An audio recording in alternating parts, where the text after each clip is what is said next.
se veían que se generaba un torque sobre ellos, ¿no? Y había una Ante la alineación, ¿no? presencia del campo. Ahí lo que habíamos estudiado era el concepto de la polarización eléctrica. ¿Se acuerdan que habíamos visto que la polarización era que uno sumaba todos los momentos dipolares eléctricos y los dividía por esa región de volumen, ¿no? Cuando desarrollamos esta parte de propiedades magnéticas, lo desarrollamos más o menos de forma similar, ¿no? Pensando en esto de decir, bueno, empecemos de lo más chiquitito. Hay una diferencia sustancial, ¿y cuál es? Es que, por ejemplo, cuando uno hace como la parte eléctrica, si uno va dividiendo la materia hasta, o sea, la va dividiendo, va generando, agarra un pedazo dieléctrico, qué sé yo, lo parte y va teniendo como unas regiones con dipolo, otras regiones con los otros dipolos, y así los vas partiendo, uno puede llegar a la posibilidad de tener un dipolo eléctrico, y también uno lo puede dividir concentrando la carga eléctrica de un lado y la carga positiva del otro, ¿no? Entonces como que la división más pequeña que uno puede hacer asociado a la parte eléctrica es llegar a la carga, ¿no? Eso no lo podemos hacer, por ejemplo, en la parte magnética. En la parte magnética, como ya saben, si nosotros vamos a dividir la materia, la vamos hasta bien chiquitito, es como que las unidades fundamentales a las cuales llegamos son los dipolitos magnéticos, ¿sí? Está claro que no podemos separar el polo norte del polo sur, entonces como la división fundamental, si uno lo quiere ver así. Esta primera parte es muy simple, o sea, digamos, simple en el sentido de, por ahí yo uso esa palabra, pero en realidad tiene que ver con una idea más conceptual, ¿no? Esperen que voy a admitir acá.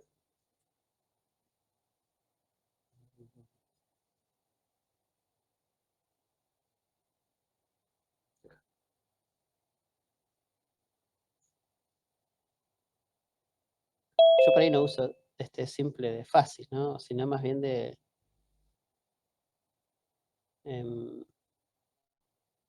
que tiene como una simpleza conceptual de poder entenderlo. Pasa por ahí. Si uno tiene, por ejemplo, entonces, lo que se hace en esta materia es empezar desde abajo, hacer como una lupa en lo que pasa en el material, ¿sí? Y uno va a observar a nivel magnético estas unidades fundamentales que son estos dipolos, ¿no?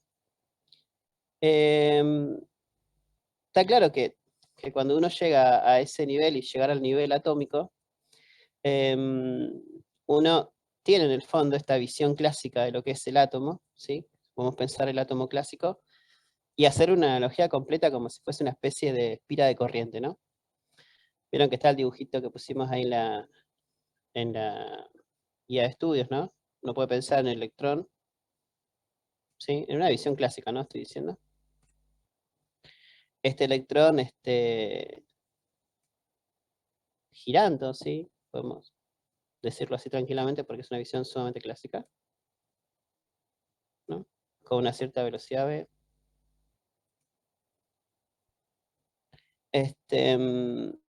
Y lo interesante es que como es una partícula cargada de manera negativa, la corriente, ya saben que tiene la otra, pensamos en el agujero nosotros que va quedando, digamos, y a partir de ello ir definiendo algunas cosas, ¿no? Entonces, en primer lugar, si tenemos en cuenta el área de esa espira, ¿no? Podemos definir conceptualmente lo que es el momento magnético, ¿no? El momento magnético, ¿sí? Bueno, yo lo pongo mu b, pero claramente puedo llevar la letra mu directamente, dado que el momento dipolar eléctrico lo llamábamos con la letra P, ¿no? Eso es un poco la notación que uno, depende del libro que uno esté usando, ¿no? Entonces, mu por B no va a ser otra cosa que la corriente por el área, ¿sí? En un versor asociado al área, ¿no? Bien. En la guía de estudios, por ejemplo, si uno de alguna manera sigue estudiando este efecto de lo que le pasa al átomo pensado como una espira de corriente. Uno podía, por ejemplo, calcular el campo magnético en el centro de la espira, ¿sí? ¿Sí? En este caso es un vector que apunta para abajo, ¿no? Como está la corriente ahí. Y que va en la misma dirección y sentido que MV, ¿no? Bueno, uno puede calcular el campo magnético y eso es un cálculo interesante de la espira de corriente, ¿no? Y a partir de ahí, asociar en el cálculo de lo que nos dé el B, ¿sí? Poner la definición del mu, y a partir de ahí jugar un poquito con lo que es la corriente, y trabajar un poquito ahí, y llegar a esta expresión de lo que es el momento magnético en función del momento angular. Claramente, acá lo que se ve, y esto es interesante, es que acá estamos considerando un movimiento orbital, ¿sí? Supongo que se dieron cuenta de eso.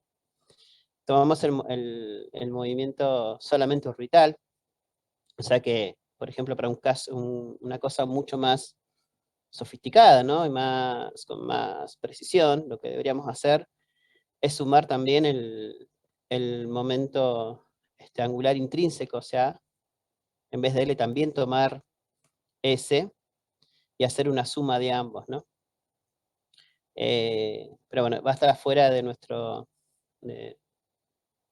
de nuestros contenidos, digamos, no es la idea de la materia. Nada, a nivel, digamos, anecdótico, si se quiere, que es lo que debemos hacer absolutamente. Bien, una cosa muy interesante es que, por ejemplo, uno de los ejercicios de la práctica, creo que es el 1, nos dice que, por ejemplo, si él está cuantizado, quiere decir que si toma ciertos valores de una cierta constante, ¿sí? A la que le llamamos H barra, o la constante reducida del Planck, uno puede asociar estos momentos, esta expresión del momento angular orbital, ¿sí? En función de una constante física muy conocida que es el magnetón de Bohr, ¿sí? Si uno, esto podríamos hacerlo así, por ejemplo, en forma de módulo, si lo queremos ver, para que tengan una idea de lo que estoy diciendo, para ayudarlos un poquito con ese ejercicio, ¿no? No como así directamente.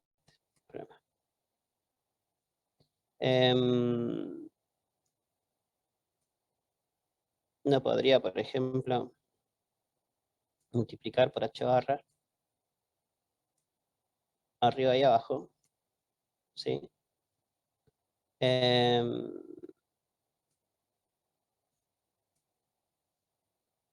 ¿Sí? Todo esto que está acá es una constante, que también suele llamarse con el mu y el b, por eso es que hay que tener cuidado, y es lo que uno llama el magnetón de Bohr. El magnetón de Bohr es la unión de estas constantes físicas que está ahí, ¿no? La constante del electrón por h barra dividido 2m. H barra no es otra cosa que lo que uno llama la constante reducida de Planck, ¿sí? Y es h dividido 2pi. Sí, eso lo van a ver en la física 4 con mucho más detalle, yo les cuento un poquito. Y h tiene un valor en joule por segundo de 6,626 por 10 a la menos 34.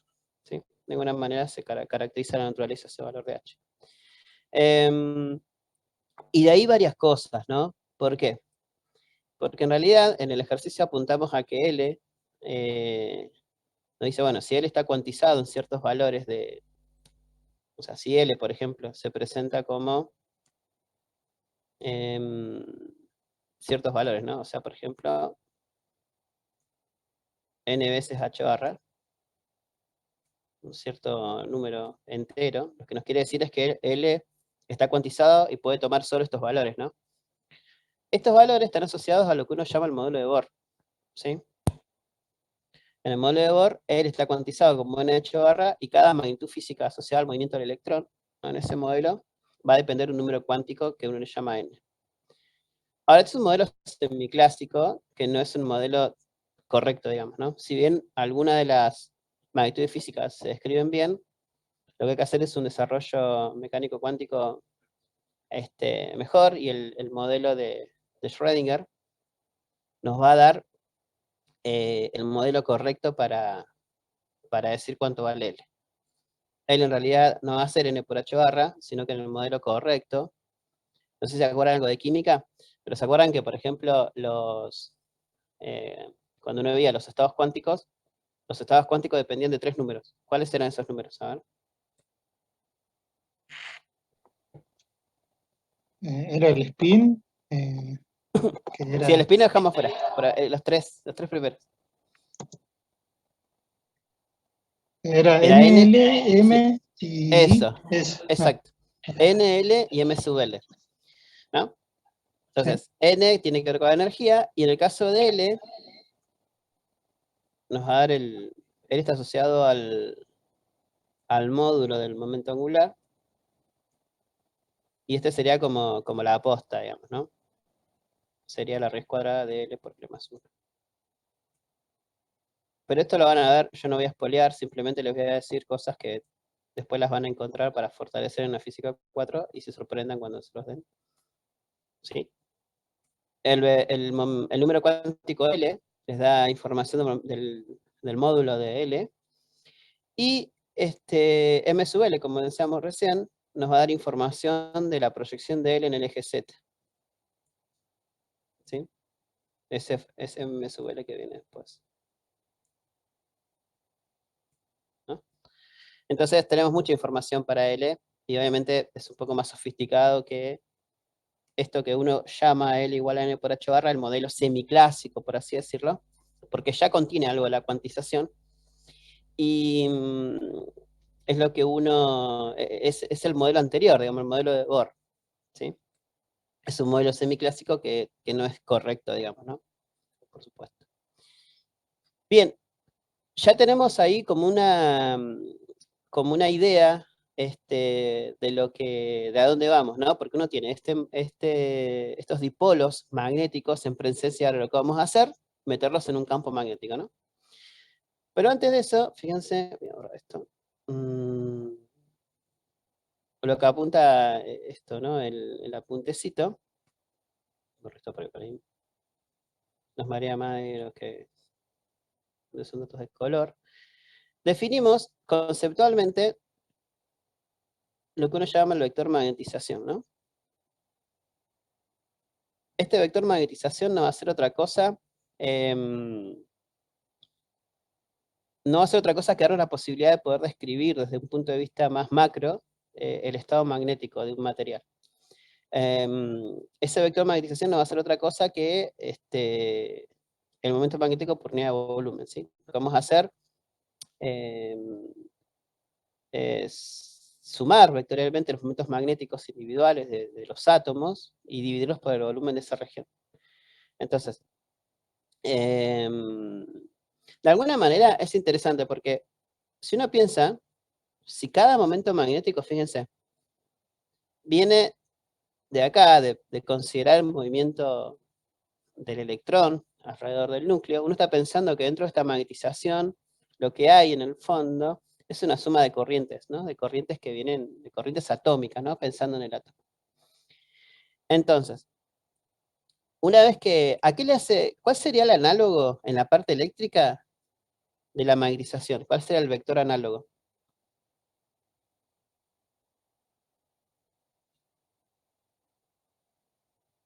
¿Cómo se llamaría la magnetización si no estaría en la parte eléctrica? Creo que lo dije al principio. La polarización. Es la polarización eléctrica, exactamente. Fíjense cómo la analogía, ¿no? Acá tenemos el momento dipolar magnético y sumamos los momentos dipolares, lo dividimos en volumen, nos da magnetización, y en el caso de la parte eléctrica, sumamos los momentos dipolares eléctricos, lo dividimos por volumen y nos da la polarización eléctrica, ¿no? Entonces, lo interesante de la magnetización y de la definición de la magnetización es que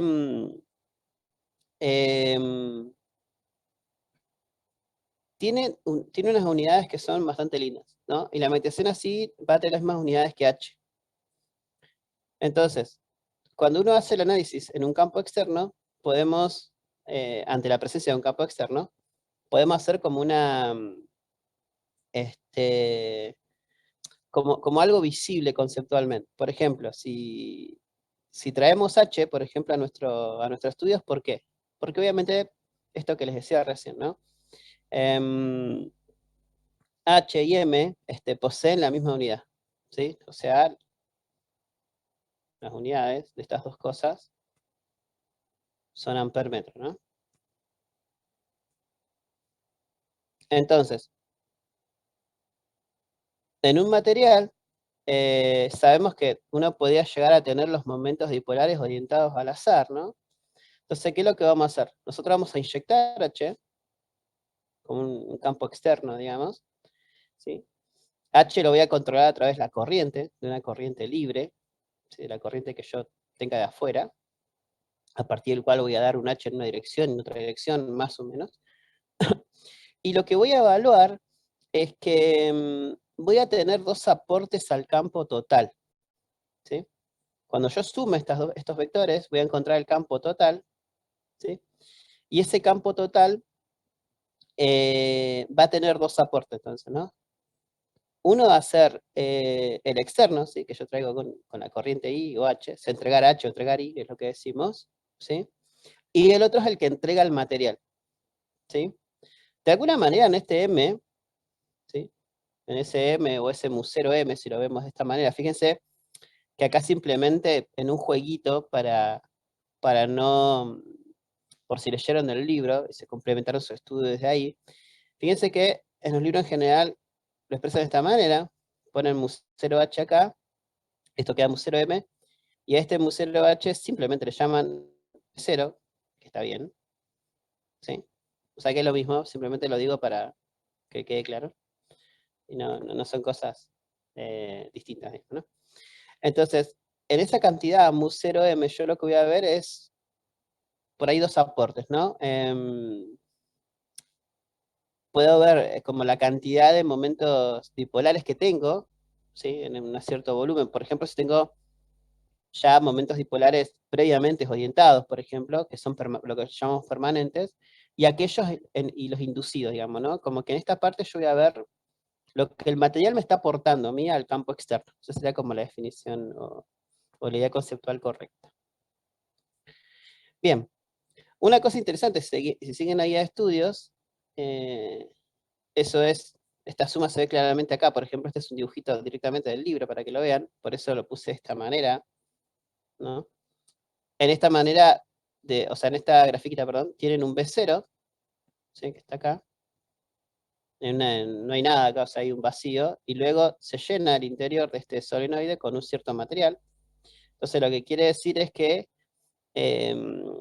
al llenarlo de ese cierto material, estamos en presencia de un B0, que era el que yo tenía, y en este caso también va a aparecer un aporte al campo total, que va a ser este mu0M, ¿no?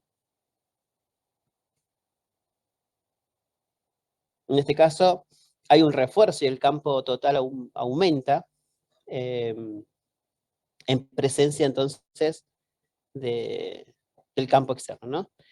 En algunos materiales, ¿sí? Se observa que la magnetización es proporcional a H, es decir, mientras mayor es H, o la corriente libre que yo le pongo desde afuera, mayor es la magnetización. Esto se comporta por ahí para campos débiles, campos chicos, a través de una constante, de proporcionalidad que uno le llama y la conoce como la susceptibilidad magnética. Fíjense siempre la analogía con la parte eléctrica, ¿no? Esta susceptibilidad eléctrica es lo análogo a lo que uno llamaba la susceptibilidad magnética a la eléctrica en la parte esa, eléctrica, ¿no?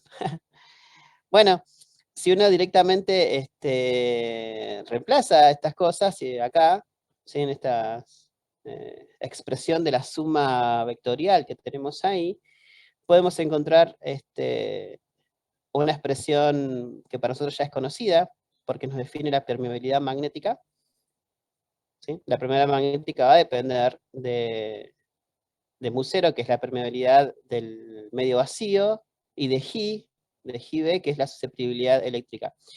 Lo interesante es que este G, acá se ve claramente, que cuando G vale 0, es mu igual a mu0, o sea, estamos en presencia de vacío. O sea, este G al verlo de esta manera súper conceptual, de que de alguna manera nos va a ir definiendo como una distinción de materiales, digamos, ¿no? O sea, porque aquí podría ser positivo, podría ser negativa. Es decir, si es positiva se refuerza, o sea, vamos a tener un campo mayor, ¿no? Si es negativa, vamos a tener presencia de un campo menor, digamos, ¿no? Por así decirlo. O sea que vamos a tener una magnetización positiva o negativa, o no vamos a tener magnetización en el caso del vacío, ¿no? No habría nada como para magnetizar, digamos, ¿no? Entonces, podemos escribir, si uno reemplaza ahí y pone el mu, directamente podemos escribir B como mu por B, ¿no? Directamente esta expresión donde consideramos todo y estamos en mu viendo toda la característica magnética, digamos, ¿no? Una cosa interesante es que por ahí en la guía de estudio yo me fijé que uno también puede trabajar con la permeabilidad relativa o la constante de permeabilidad, creo que la llamamos K en la guía, pero para hacer una analogía pueden encontrar que mu dividido mu 0, ¿sí? Es directamente mu R también se le llama, porque por ahí aparece en el trabajo práctico, eso fue algo que no me di cuenta, ¿sí? Pero para la guía esto es exactamente ese K por una M chiquitita, ¿sí? Es la constante de permeabilidad o la permeabilidad relativa.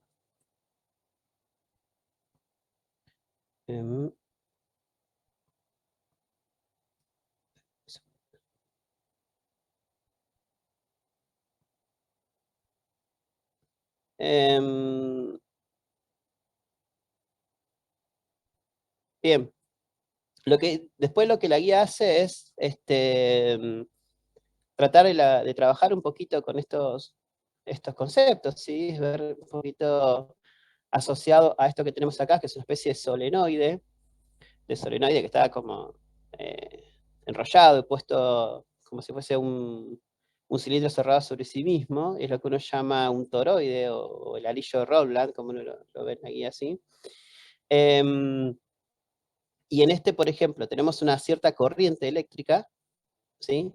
Que es la que nosotros entregamos desde afuera, y si uno sigue la misma expresión que veíamos arriba, en la anterior diapositiva, esto es lo que uno tiene como H, ¿sí? Y esto es lo que uno tiene como la magnetización M, ¿no?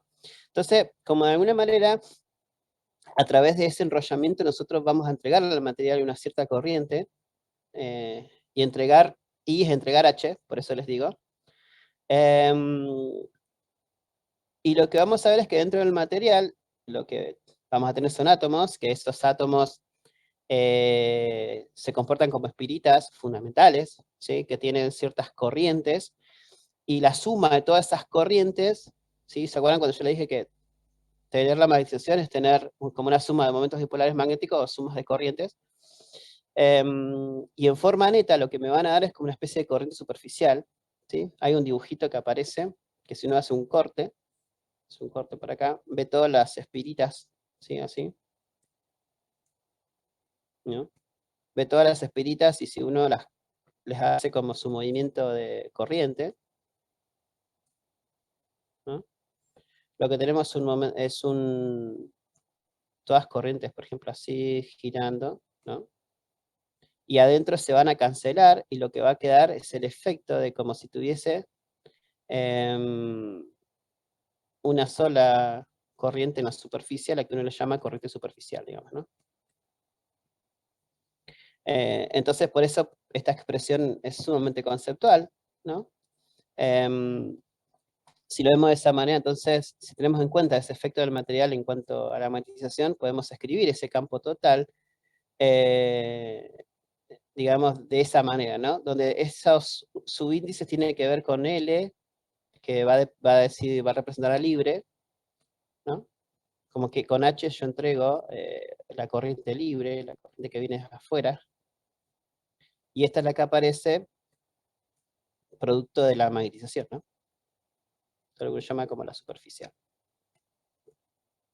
Como les decía anteriormente, ese G que está ahí de alguna manera me va a dar la posibilidad de clasificar los materiales respecto de su respuesta magnética, ¿sí?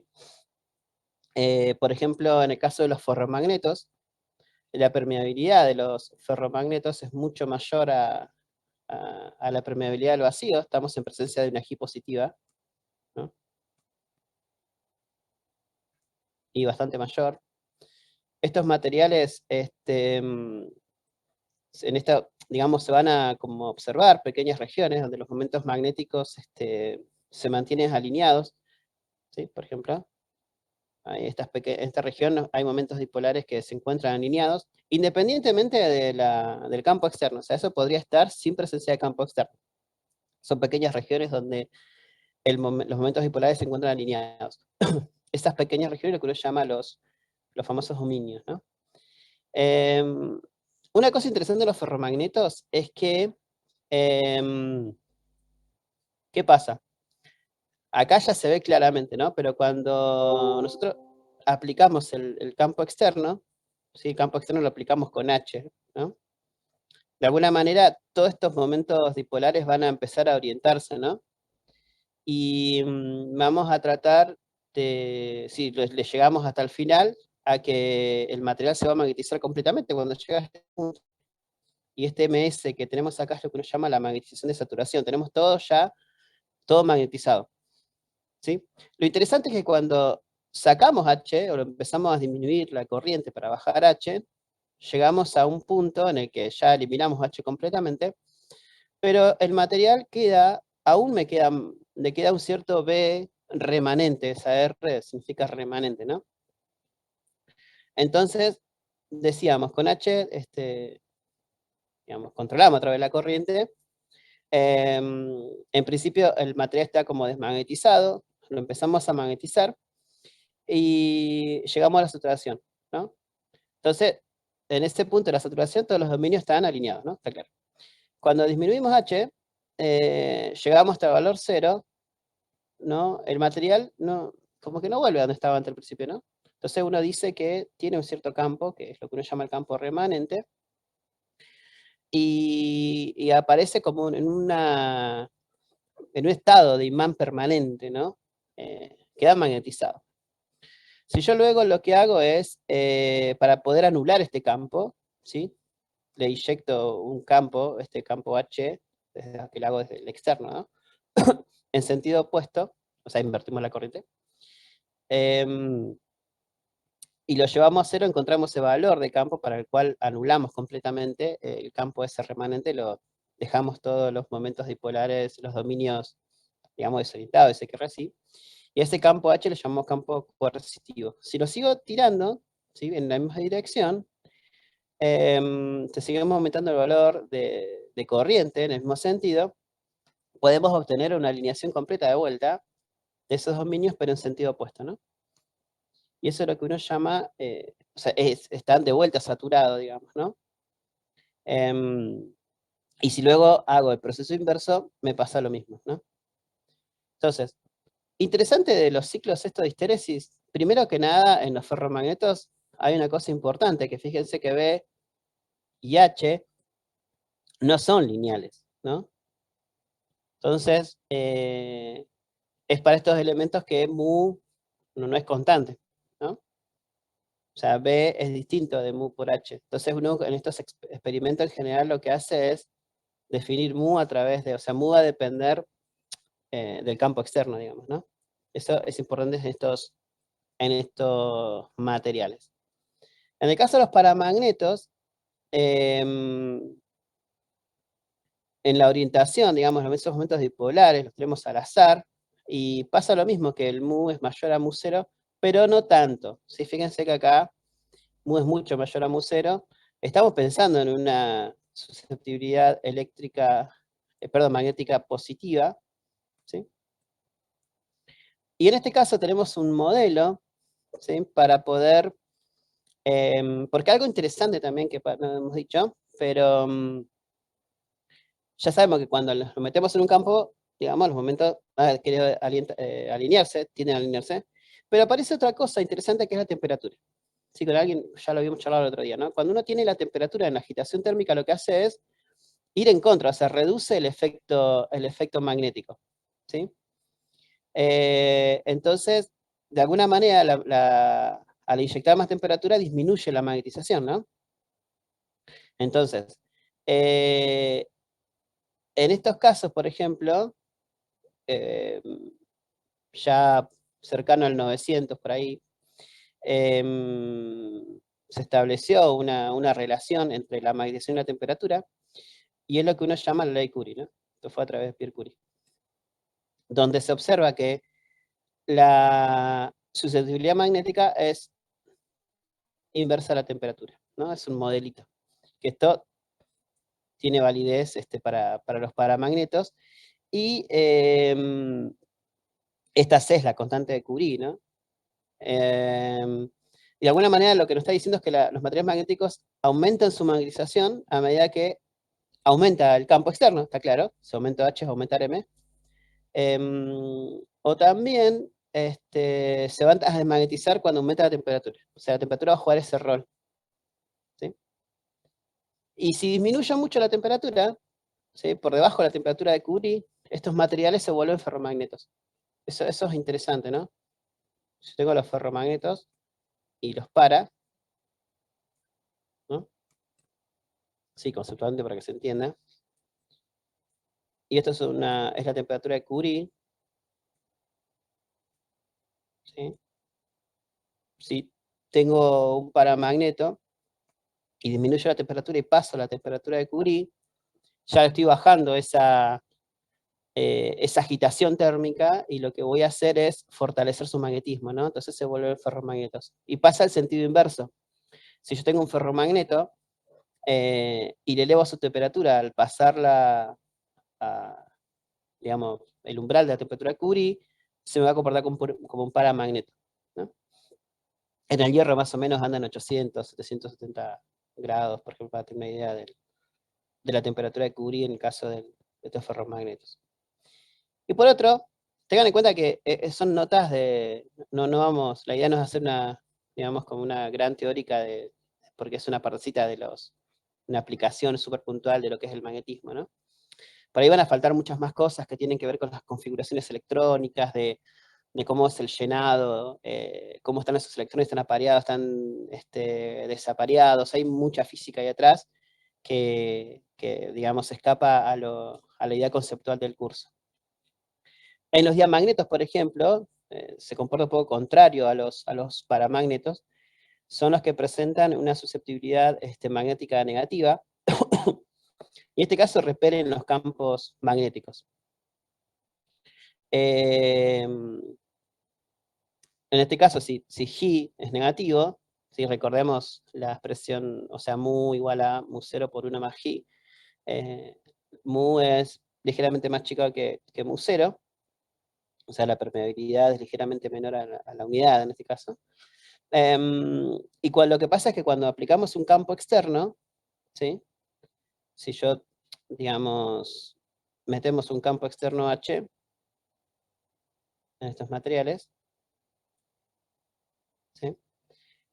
Lo que va a pasar es que se va a inducir una corriente opuesta a la variación de flujo, o sea, estamos pensando en la ley de Faraday-Lenz, y vamos a tener un campo, se genera un campo inducido de manera opuesta, ¿no?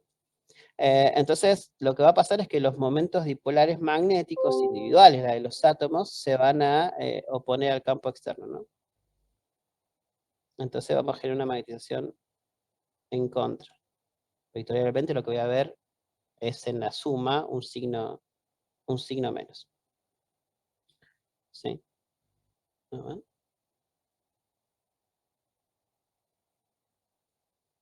segundito.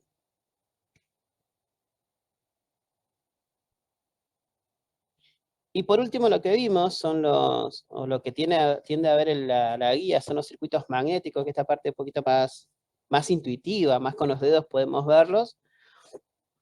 Y porque, o sea, vemos este mismo circuitito que está acá, el análisis del anillo de Rowland, donde uno evalúa el flujo magnético V por diferencial S, ¿sí? Inyectamos todas lo que vimos, el estudio que vimos recién, mu hs, hn por i sobre l, bueno, todo el tipo de cosas, y esta expresión que está acá nos va a dar una idea de lo que tenemos en este flujo magnético, es esto que está acá arriba, ¿sí?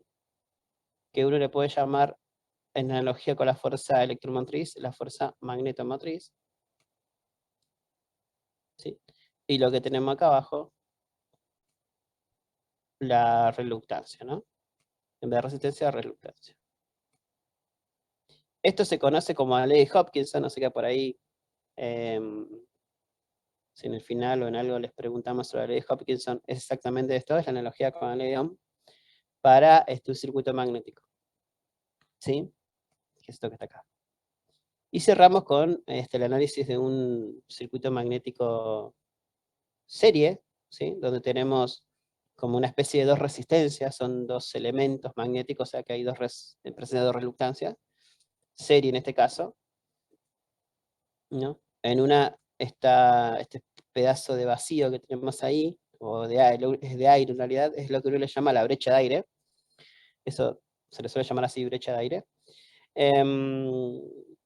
Y nada, teniendo en cuenta que las reluctancias dependen de la geometría también y del medio, caracterizados por ese mu 0, por ese mu respectivamente, si estoy en la brecha de aire o en el medio, ya está, podemos trabajar tranquilamente y pensar en un circuito serio. Análogamente, si tenemos un circuito paralelo pasa lo mismo, sería un análisis muy similar, pero la única diferencia estaría en que este flujo, que sería para nosotros la corriente eléctrica en la ley de Ohm, cuando leímos la parte eléctrica, si tendríamos un circuito en paralelo, lo único que haría era dividir este flujo, ¿no? Y ya está, trabajamos con dos flujos, digamos, ¿no? Como un flujo 1 igual la suma de los otros dos flujos. O pensando en un circuito de un fluido, también pasaría exactamente lo mismo con el caudal, digamos, ¿no? Así que, bueno, yo no sé si fue lo que se entendió, más o menos, fue lo que yo les comenté en la guía de estudios. Hay mucha gente que se va, o sea que por ahí ya debe ser como, está bueno porque por ahí ya lo vieron, ya lo analizaron, masticaron esa guía y se ayudaron con el libro, ¿sí? Lo que quisimos dar también, fíjense que en la guía de estudios pusimos al final como una analogía entre las magnitudes, entre la propiedad eléctrica y la propiedad magnética, porque la idea es que hagan un cierre con todo eso y puedan entender lo que uno le llama el momento dipolar y cómo lo define en la parte eléctrica, en la parte magnética, lo que es la polarización, lo que es la magnetización, ¿sí? Y de esa manera ir haciendo esto, que les digo, una analogía de que son magnitudes completamente analizables desde ese punto de vista, digamos, ¿no? Y eso me parece interesante en el estudio de la física a nivel general. Es como que ahora podemos dar un pequeño cierre, tanto de la parte eléctrica como de la parte magnética. Yo no sé si lo pudieron hacer, si les quedó claro. Viendo los grupos acá. ¿Pudieron leer la guía antes y entenderla bien, la guía de estudios? Sí, profe, yo había leído la guía y